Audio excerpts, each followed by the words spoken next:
Dans la 3e circonscription de la Haute-Vienne, celle du nord du département, 3 candidats vont s'affronter lors de ce second tour. C'est la députée sortante, l'insoumise Manon Meunier, qui est arrivée en tête du premier tour.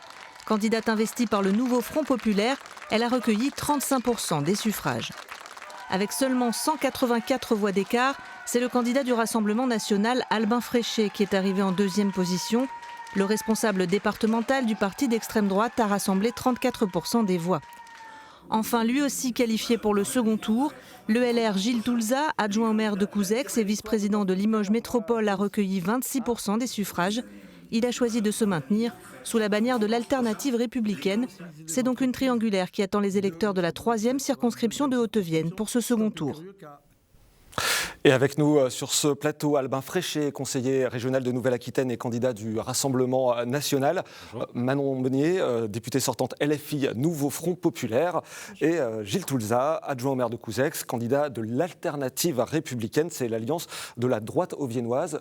Vous avez décidé de vous maintenir. Bonjour à tous. Pourquoi avez-vous décidé de vous maintenir pour ce second tour ? Alors, de la droite et un peu plus. Mais ma décision a été prise dès dimanche soir au vu du bon premier tour réalisé par l'Alternative républicaine que je représente et les 15 000 électeurs qui ont porté leur suffrage sur notre binôme.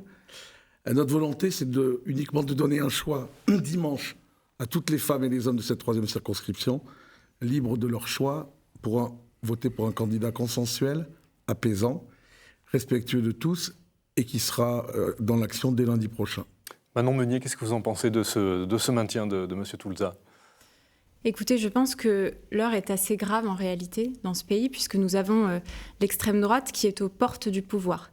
Je remercie les électeurs et les électrices qui m'ont mis en tête de ce premier tour des élections législatives, mais nous sommes coude à coude avec le Rassemblement national qui menace sur cette circonscription. Et je sais qu'il y a des électeurs et des électrices de M. Toulza qui effectivement sont républicains et ne souhaitent pas demain voir aux cérémonies du 8 mai 1945 un député représentant du Rassemblement national à leur côté dans les cérémonies. Donc j'appelle l'ensemble des électeurs et des électrices qui se reconnaissent dans les valeurs républicaines et démocratiques au contraire à soutenir ma candidature pour faire front républicain. C'est déjà ce qu'ont fait plus de 40 maires et conseillers départementaux qui soutiennent aujourd'hui ma candidature en ce sens, au-delà des divergences politiques. Albin Fréchet, ce maintien de Gilles Toulza, pour vous, c'est plutôt un handicap ou un atout ? Régulièrement, il y a eu des triangulaires et le Rassemblement national a été gagnant de ces triangulaires. Donc je dirais que c'est arrivé une fois dans l'histoire, en 2022. Mais enfin, en ce qui concerne le territoire national, moi je veux dire, les électeurs ont le choix finalement entre un gouvernement d'union nationale porté par Jordan Bardella ou un saut dans le chaos avec Manon Meunier de la France Insoumise. Ce saut dans le chaos est porté par Jean-Luc Mélenchon qui rigole quand il voit des slogans avec écrit « un flic mort, c'est un électeur en moins pour le Rassemblement national ». C'est ce genre de personnes-là violentes et agressives que les électeurs doivent éliminer pour ce second tour des élections législatives. Ce n'est pas moi qui ai 120 candidats dans mon mouvement qui sont accusés ou de racisme ou d'homophobie ou d'antisémitisme, et d'entendre l'extrême droite aujourd'hui nous faire se penser je suis la candidate du nouveau Front populaire qui respecte les valeurs républicaines. Vous le savez très bien. Le Conseil d'État lui-même classe le Rassemblement national. Les personnes qui mettent des bébés dans les fours, c'est vous qui êtes d'extrême droite, M. Fréchet.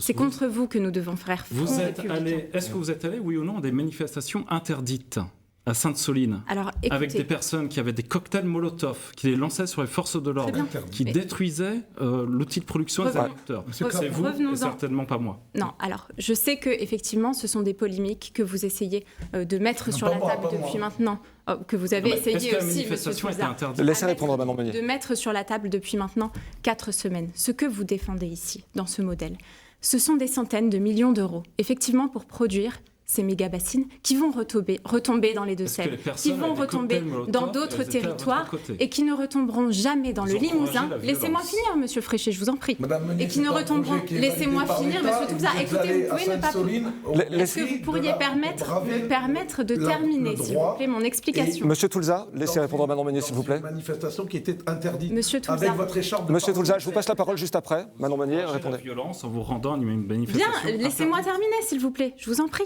Merci. Donc, ce sont des centaines de millions d'euros qui ne retomberont jamais sur le territoire limousin, qui nourrissent un modèle exportateur. Et en attendant, vous avez ici des agriculteurs limousins qui ne réussissent pas à avoir des dizaines de milliers d'euros pour créer une réserve de substitution.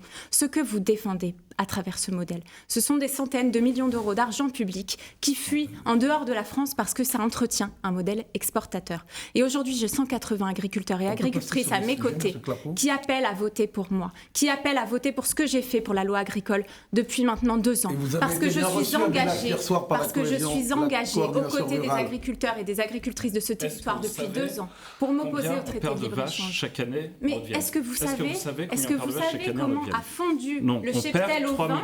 Est-ce que vous savez combien a fondu le cheptel au vin? C'est de la décapitalisation pour les agriculteurs. Mais c'est à cause des traités de libre-échange que M. Bardella n'arrive pas à arrêter au niveau européen, européen, et qui nuisent à nos agriculteurs. Ils ne peuvent plus maintenir leur production actuelle. Je vous arrête tous les trois. Monsieur Fréchet, s'il vous plaît. Je vous arrête, Madame Meunier, je vous arrête tous les trois dans le débat parce que là, on ne comprend plus grand-chose. Vous parlez en même temps. On va recadrer les choses et on va parler du premier thème que nous voulions aborder ce soir, le thème des transports et de l'enclavement, parce que c'est une préoccupation importante dans le département, dans le domaine ferroviaire notamment, avec la ligne Paris-Limoges et les retards qui s'accumulent, la fermeture de Limoges-Angoulême, les travaux sur Limoges-Poitiers et Limoges-Ussel, aussi simplement pour travailler ou sortir quand on habite en zone rurale. J'aimerais bien que vous me donniez un peu votre vision des choses. Manon Meunier, comment on se déplace demain en Haute-Vienne ? Alors effectivement, on a une vraie problématique de mobilité en Haute-Vienne. J'ai rencontré de nombreuses mamans, je pense à une maman particulièrement isolée à Saint-Sornin-le-Lac qui a aujourd'hui 2 enfants, qui ne réussit plus à payer l'essence qui est nécessaire et puisqu'elle ne peut pas faire autrement que d'utiliser la voiture pour se déplacer. C'est le cas aussi pour de nombreuses personnes isolées dans nos ruralités qui ont de petites retraites. Et c'est pour ça que l'une des urgences que nous portons maintenant depuis le départ avec le nouveau Front populaire, c'est de bloquer le prix de l'essence. Parce qu'à côté de cela, vous avez évidemment des entreprises qui engrangent les profits et qui ne permettent pas à ces ménages de vivre dignement. Vous avez également des professions qui en souffrent. Je pense à Delphine, infirmière libérale à Saint-Jean, que j'ai suivie durant mes 2 dernières années de mandat. L'indemnisation kilométrique des infirmières libérales, qui sont des professions absolument fondamentales pour nos ruralités, l'indemnisation kilométrique n'a pas évolué depuis 2012. Et aujourd'hui, ce sont des professions qui sont en danger, car elles ne sont pas revalorisées. Il y a urgence à redonner du souffle à ces professions. Gilles Toulza, quel modèle de transport sur un territoire comme le Haute-Vienne, et notamment ce territoire nord? Alors, de toute façon, si on ne crée pas de richesse, on ne peut pas faire de bonne redistribution. Donc, pour créer de la richesse, il faut qu'on soit capable de faire de l'attractivité économique. La priorité des priorités, c'est le POLT, Paris, Orléans, Limoges, Toulouse. Aujourd'hui, ce projet, il est financé. Les rames ont du retard. Le rôle de l'élu, dès lundi 8 juillet, c'est de se mobiliser à fond pour que les délais soient tenus au mieux, raccourcis si c'est possible, parce que c'est ce qui permettra d'avoir des porteurs de projets. Et si on respecte bien évidemment l'infirmière de Saint-Jean, ce que je connais aussi sans doute dans d'autres secteurs, il faut surtout d'abord créer de l'attractivité pour ce territoire. Madame Meunier, vos politiques publiques, vous ne les mènerez que si nous avons la capacité à redistribuer des choses.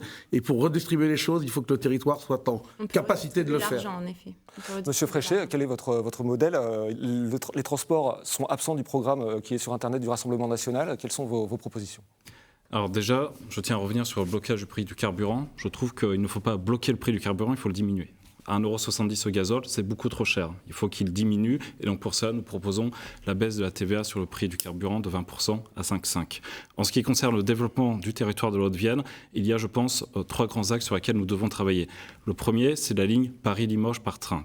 Paris et Limoges doivent être reliés en moins de 3 heures. Je constate que Mme Meunier n'a jamais signé une seule tribune collective. En ce qui concerne cette ligne-là, il y a une absence totale de soutien de la part de celle-ci. En ce qui concerne la 2 voies entre Limoges... Je ne vous ai pas coupé. Est-ce que vous pourriez, s'il vous plaît, mais c'est terminé. Merci. Je vous réponds. En ce qui concerne la 2 voies entre Limoges et Poitiers, qui est soutenue notamment par la Chambre de commerce et d'industrie de Limoges, celle-ci est essentielle pour le développement du territoire. C'est un axe qui nous permettra de nous développer économiquement et qui nous sortira de cet enclavement misérable qui est le cas actuellement. Cela fait plus de 50 ans qu'on en parle, depuis les années 50. Et je constate également que cet axe-là, structurant pour notre territoire, n'a reçu aucun soutien de la part de Mme Meunier pendant ces 2 ans de mandat, voire même il y a eu du matériel de détruit par des personnes d'extrême gauche qui sont soutenues par cette même Madame Meunier. Celle-ci est absolument contre les enclavements du territoire. Et enfin, une dernière chose, il y a l'axe entre Limoges et Angoulême qui est fermé depuis 2018, l'axe ferroviaire. Moi, je travaille énormément avec l'association Angoulême. À plusieurs reprises, j'ai pu aborder ce sujet auprès du Conseil régional de Nouvelle-Aquitaine lors de mes interventions, où j'ai demandé des financements supplémentaires pour cette voie, parce qu'actuellement, elle ne peut pas être ouverte d'ici 2030. Et moi, en tant que député, je ferai en sorte que celle-ci soit ouverte avant la fin de la décennie. Alors Manon Meunier, oui, en effet. Manon Meunier, vous voulez répondre ? Monsieur Fréchet, votre imposture ne trompe personne. Je veux dire, ça fait 2 ans maintenant que vous votez au Rassemblement national aux côtés d'Emmanuel Macron pour la casse de nos services publics. Si cette ligne POLT a été largement abandonnée par l'État, c'est parce que nous n'avons pas revalorisé les services publics. Vous êtes pour, vous également, la privatisation. Vous êtes pour, donc, aller vers des modèles qui desservent inégalement les territoires et qui en particulier desservent inégalement nos territoires ruraux. Parce qu'aujourd'hui, nous avons besoin aussi de petites lignes qui irriguent dans nos territoires et pour cela, on doit avoir un service public fort et pas une logique de rentabilité que vous soutenez en permanence. Gilles Toulza voulait réagir. Bon, bien sûr que la 147 et la 145 sont des axes importants. Aujourd'hui, moi, j'ai donné la priorité. Des priorités, c'est le POLT. Il est financé. On a des rames qui attendent. Donc, je veux dire, c'est le boulot qu'il faut faire demain matin. Pour le reste, moi, je me suis battu sur la 147 pour une 2 fois 2 voies avec un séparateur central. Monsieur Dubois, le maire de Bussière-Poitevine, a ramassé 3 personnes l'année passée, c'était en juillet 2023, qui sont décédées uniquement parce qu'il n'y avait pas de séparateur central. Vous êtes contre parce qu'on fait de l'artificialisation. Vous êtes contre un projet avec le séparateur central. Et le Poitou n'en veut pas pour le moment parce qu'eux, ils sont desservis. Donc je ne dis pas que c'est bien sûr une priorité, mais pour autant, il faut aujourd'hui aller vers ce que nous avons dans un territoire qui est en difficulté. Et la seule solution, c'est d'accélérer déjà le POLT. Là-dessus, vous êtes plutôt d'accord avec votre voisin de droite avec J'ai toujours été d'accord, parce que j'ai milité dans une association qui s'appelait Voie rapide 147-149 pour aller de Limoges à Bressuire et donc de Bressuire à Nantes après par une 2 fois 2 voies avec un séparateur central, 2 fois 2 voies non autoroutières mais sécurisées pour la gratuité de ce transport qui nous ouvre les perspectives à l'ouest du territoire. Bien sûr, ça fait 15 ans que je milite pour ça, donc on ne peut pas me taxer de ne pas avoir été militant et même dans l'action au quotidien. Alors, ce projet de 2 fois 2 voies, il est quand même sur les rails, si je puis dire, avec le contrat de plan État-région et le volet mobilité, mais par petits bouts. Il va falloir combien de temps ? Qu'est-ce que vous proposez pour le faire accélérer, Gilles Toulza ? Écoutez, alors vous avez vu la 141. Aujourd'hui, il nous reste à peu près 19 km, dont 10 vont être en service. C'est un projet qui a été priorisé, je m'en réjouis. Il a démarré en 70. Moi, je me souviens quand j'ai commencé à voir les premiers bouts de secteur. Donc, à peu près 50 années. Donc il faut attendre 50 ans pour la 147. On a 110 km, il y en a quelques-uns qui sont réalisés. Il y a des bouts de tronçons, vous le savez, vers Chamboré, qui existent aujourd'hui.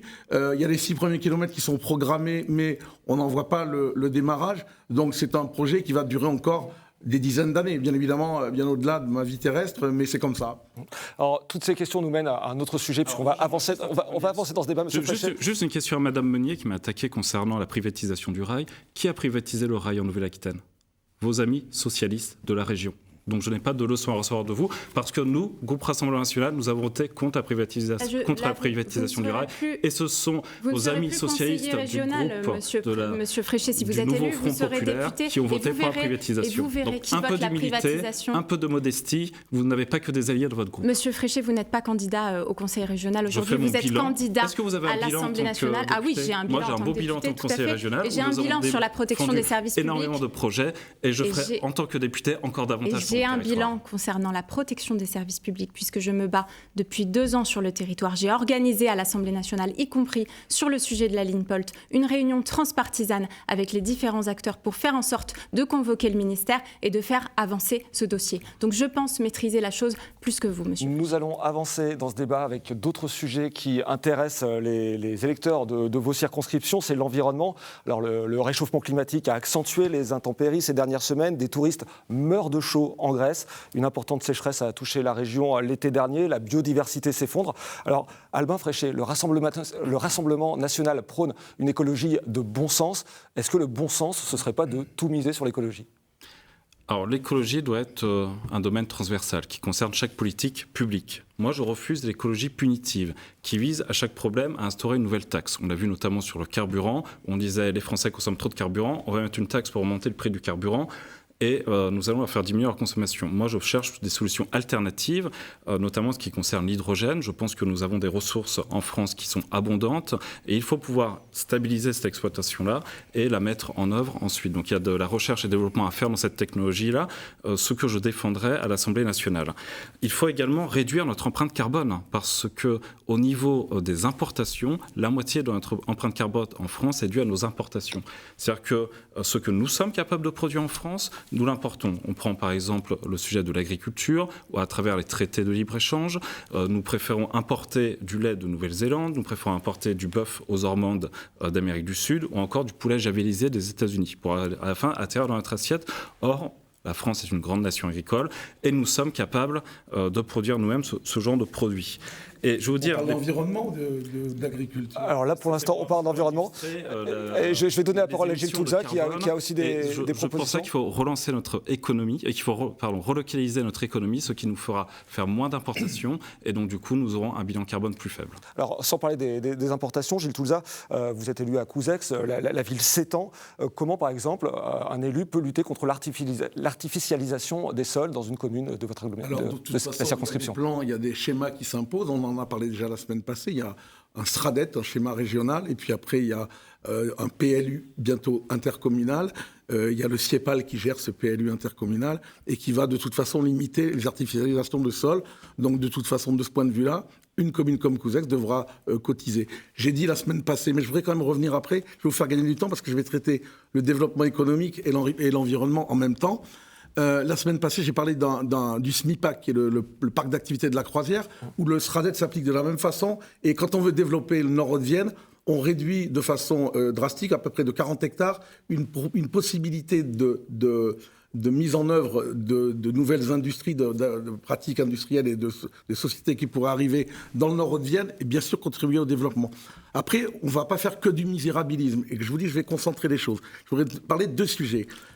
La Charente libre et le populaire du centre. 1 milliard d'euros qui vont être investis sur le site de Saillat, l'industrie papetière au Cédaré, pour produire de carburant de synthèse pour l'aviation à partir du CO2 récupéré de l'industrie papetière et de l'hydrogène fait à partir des eaux de la Vienne. Et tout ça, c'est 1 milliard d'euros. Vous en connaissez beaucoup, vous, des projets à 1 milliard d'euros qui sont comme ça financés sans appel d'argent aux contribuables. Je vais vous donner un autre projet, Orano, 200 millions pour Oranomed, pour aller chercher un traitement nouveau contre les cellules cancéreuses malignes, en essayant de préserver les cellules saines. Vous en connaissez beaucoup, des projets qui sont arrêtés. Et moi, je pense à mes deux amis d'enfance qui viennent d'entamer le combat contre la maladie, et que cette technologie, ces chercheurs, toute cette technologie vont peut-être aider à surmonter ce mal. Qu'est-ce que vous voulez dire à travers ça? En fait, il faut miser sur la technologie pour lutter contre le réchauffement climatique. On a toutes les capacités. Aujourd'hui, on a une université. Moi, je défends ça dans mon mandat à Limoges Métropole en tant que lien avec l'université et l'enseignement supérieur. On a beaucoup de talents, beaucoup de potentiel. Il faut juste les associer avec des initiatives de cette nature. Je vais donner la parole à Manon Meunier. Quelle est votre réaction à ce que vous avez entendu? Quel est votre projet? Écoutez, j'espère qu'au moins sur ce point, nous pourrons, et je pense que nous nous retrouverons avec M. Toulza, c'est que le Rassemblement national représente aussi un risque en ce qui concerne l'écologie, puisque nous avons des députés, on l'a constaté depuis 2 ans au Rassemblement national, qui sont climato-sceptiques et qui vont voter, par exemple, pour la suppression de l'adaptation au changement climatique dans les programmes des lycées agricoles. Alors qu'aujourd'hui, on sait, par exemple, que tous les viticulteurs, tous les céréaliculteurs sont des professions particulièrement touchées par la sécheresse et on commence, y compris en Limousin, effectivement, comme vous l'avez rappelé, à être largement concernés par ces questions. Donc c'est se tirer une balle dans le pied que d'aller dans ce sens et que de soutenir un parti qui serait climato-sceptique. Nous, au contraire... Attendez, nous, au contraire, nous avons effectivement pris la mesure de l'enjeu qui est face à nous et de l'accompagnement dont nous devons faire preuve sur le territoire. Et je crois qu'au contraire, le Limousin devrait être, en matière d'agriculture et de protection de l'environnement, un exemple pour le reste de la France. On a su préserver le modèle agricole familial qui permet l'entretien de nos paysages, qui permet l'entretien d'une biodiversité associée. Et on doit encourager ce modèle agricole familial. Ça passe par la protection des agriculteurs en instaurant des prix minimums minimum rémunérateur et un vrai rapport de force par la grande distribution. Ça passe par la fin des traités de libre-échange. Ça passe par justement faire en sorte que l'argent dont on parlait tout à l'heure soit ciblé sur ce Limousin et retombe sur nos éleveurs ovins, bovins qui maintiennent des prairies humides, qui maintiennent ces paysages. Aujourd'hui, ce n'est pas suffisamment le cas et c'est ce que nous portons dans notre programme. Sur l'environnement, tout ça, vous voulez commenter? Mais je voudrais juste une petite pointe parce qu'on parle d'écologie, on parle d'environnement et je trouve sur un panneau d'affichage sauvage Monsieur Fréchet, d'ailleurs, dont je n'avais pas mis le visage sur les affiches électorales, mais là, il y est bien, et Madame Meunier, qui fait partie d'une alliance, je crois, où on a un parti qui s'appelle EELV. Vous avez crépi les candidats, vous avez crépi les panneaux privés. Là-dessus, et ça, ce sont quand même des fonctionnaires territoriaux qui, dès lundi, vont aller nettoyer toutes ces cochonneries. On a fait des reportages sur le sujet et c'est pas réservé à affichage sauvage. Je le précise. C'est pas réservé à un parti ou à un autre. On a fait des reportages sur ce sujet. Vous parliez de COSEX tout à l'heure. Nous avons, au titre du plan France Relance, touché 320 000 € pour faire du photovoltaïque sur notre restaurant scolaire. Ça, c'est depuis 2020. Nous n'aurions pas eu France Relance. Nous n'aurions pas fait ça pour faire de l'autoconsommation sur les 700 repas que nous fabriquons tous les jours dans ce restaurant scolaire.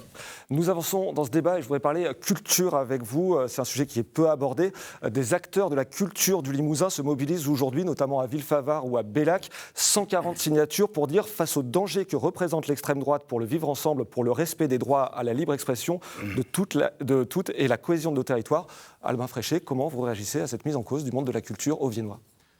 Je pense que le monde de la culture a finalement peur de la caricature du programme du Rassemblement national qu'on fait tout le temps au sujet de la culture et n'a pas bien lu notre programme. Et je tiens à les rassurer, avec un gouvernement Bardella, nous continuerons à financer la culture parce qu'il est nécessaire de conserver cette culture française, de la préserver. C'est un bien commun que nous avons hérité avec une politique qui est celle de l'exception culturelle française. Et nous avons sur les territoires des structures qui sont motivées et ancrées dans ces territoires-là et qui sont aimées de tous. Notre culture, c'est notre art de vivre, notre gastronomie, notre langue, nos musiques, nos monuments historiques aussi. On parle beaucoup de patrimoine au Rassemblement national, au détriment peut-être de la création.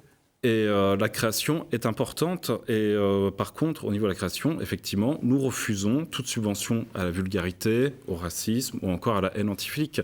Je veux dire au Conseil régional de Nouvelle-Aquitaine, qui est présidé par rapidement, il ne reste plus beaucoup de temps. Nous avons par exemple eu la subvention, et nous avons voté contre, le rappeur Nahir qui, je cite, ouvre les guillemets, « fuck les porcs, fuck la police, ils veulent me faire taire à cause de mes propos, rap terroriste comme Al-Qaïda ». Fermons les guillemets. Nous avons voté contre ce genre de choses, ce qui me paraît tout à fait normal parce qu'il s'agit de l'argent public et nous devons quand même faire attention où il va. Et les socialistes, en termes d'argent public, font strictement n'importe quoi. Il y a une véritable gabegie dessus. Vous acquiescez, Gilles Toulza? J'acquiesce de rien du tout. Je pense qu'aujourd'hui, on a une culture qui représente 4 milliards d'euros sur l'État.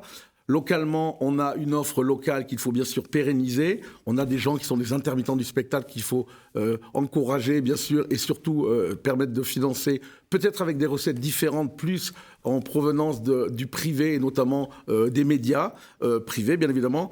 Aujourd'hui, sur notre territoire, il faut savoir pérenniser et développer une politique démocratique et culturelle pour la cohésion territoriale.